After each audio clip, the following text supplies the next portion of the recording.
Salut à tous et bienvenue sur ce fond d'écran buggé. Oui, il a disparu. Aujourd'hui, je vais vous présenter MIUI Updater.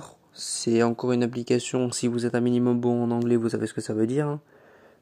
Mise à jour, installateur de mise à jour pour MIUI. Je vous avais déjà présenté MIUI Downloader, mais je vais vous présenter une application encore plus simple. Donc, elle a été créée par le même groupe qui a fait MIUI Downloader, c'est-à-dire Xiaomi UI, qui est un bon forum qui parle de Xiaomi. Vous avez un peu de pub, vous fermez. Déjà, bon point, l'application est en français.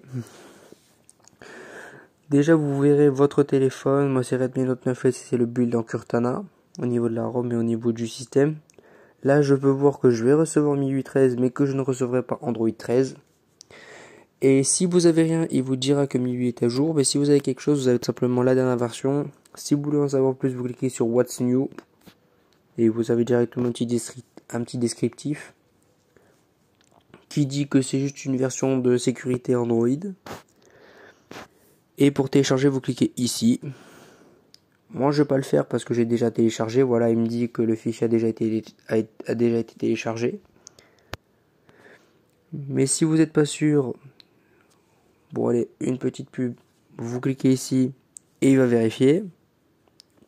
Moi, ça sert à rien parce que il a déjà trouvé. Une autre petite pub, vous fermez. Si vous avez besoin de quoi que ce soit, vous pouvez accéder à leur channel Telegram. Voilà. Et si vous n'avez pas comment installer les mises à jour, vous pouvez cliquer ici.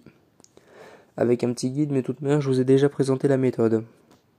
Il s'agit tout simplement d'aller dans vos paramètres de mise à jour, de cliquer plusieurs fois sur le logo MIUI, de cliquer sur les 3 points, d'aller sélectionner une mise à jour à installer, d'aller dans votre dossier de téléchargement et vous l'installer.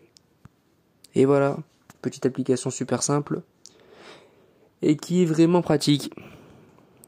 Donc, je vous retrouve une fois la mise à jour faite. Et je tiens à vous dire qu'il s'agit de fichiers recovery et non pas de fichiers OTA utilisés pour faire la mise à jour. Mais la procédure se passe exactement pareil. Du coup, tous ceux qui vont poser des questions, j'ai pas le OTA, mais j'ai que le recovery et le fastboot, je fais comment? Et que je vous avais répondu, essayez de faire le recovery, même si je vous conseille pas. En fait, si vous pouvez le faire à partir de votre téléphone, c'est juste que ça s'appelle comme ça parce que tu peux les retrouver dans l'interface recovery, mais rien de méchant, vous cliquez et vous faites exactement la même méthode que j'ai fait moi.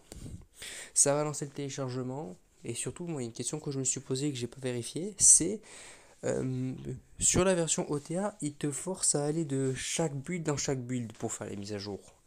Mais est-ce qu'en version recovery, il te force à le faire ou est-ce que tu peux direct passer 3 mises à jour pour aller jusqu'à la plus récente? Ça, j'en ai aucune idée. Mais si vous avez la possibilité de le faire, n'hésitez pas, moi je suis preneur. Bon, moi je vous laisse et je vous dis à très bientôt.